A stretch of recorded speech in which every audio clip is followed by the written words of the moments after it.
If you drive deep into the American Great Plains, you'll find towns so isolated they feel completely cut off from the rest of the country.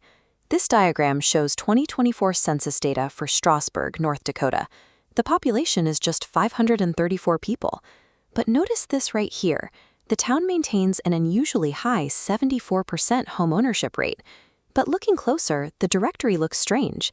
Instead of typical American names, the list is heavily dominated by specific European surnames, like Baumgartner, Nieuwsma, and Ternes.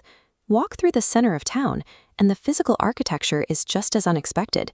Towering above the modest houses is a massive, ornate Catholic cathedral built in 1910, a structure that seems out of scale for a few hundred residents to support. Yet despite its size, the town sustains a highly active public school system, complete with a competitive robotics team that regularly enters state design divisions. These data points trace back to a specific global migration, one that arrived here with a singular purpose and has remained largely intact ever since. To understand the numbers, we have to look at the history of the German Russians. In the early 1800s, thousands of ethnic Germans accepted offers to settle in agricultural colonies in southern Russia, farming the land near the Black Sea. They lived peacefully for decades, until the Russian government revoked their privileges. Suddenly, these pacifist farmers were threatened with forced military conscription into the Russian army. Facing the draft, families pooled their resources and traveled to dedicated travel bureaus in the nearby city of Odessa, desperate to buy passage to the United States. This map traces their 5,000-mile journey. They traveled by train from the Russian colonies to Antwerp, Belgium, sailed across the Atlantic Ocean to Quebec, and eventually rode the rails down into the open prairies of the Dakotas. The journey extracted a severe physical and financial toll. Families drained their savings to endure 12 days packed into the third-class steerage of ocean liners. The difficulty and expense of this journey acted as an extreme filter. Only the most unified, determined families survived the crossing to colonize the Dakota Territory. Around the same time, a parallel migration of Dutch pioneers, including families like the Nieuwsmas, arrived to stake their own claims on the surrounding prairie. Upon arrival, they faced brutal conditions.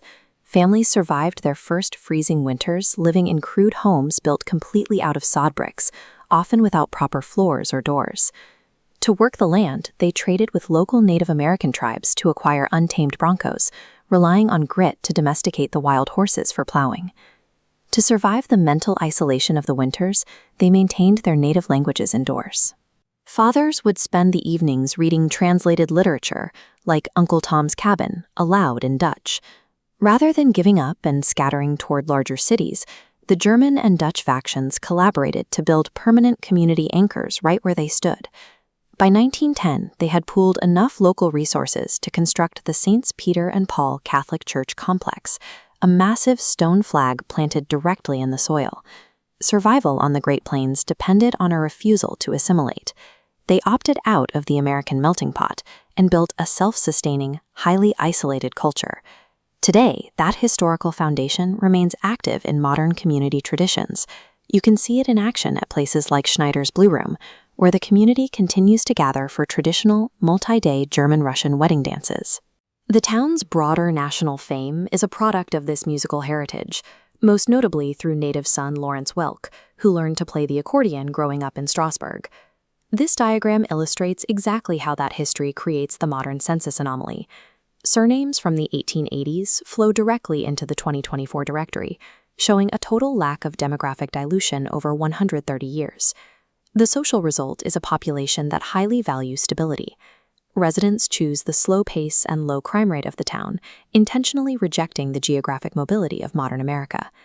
In Strasburg, knowing your neighbor means knowing a family history that has remained on the same land for over a century. It is a survival story that the same families are still writing today.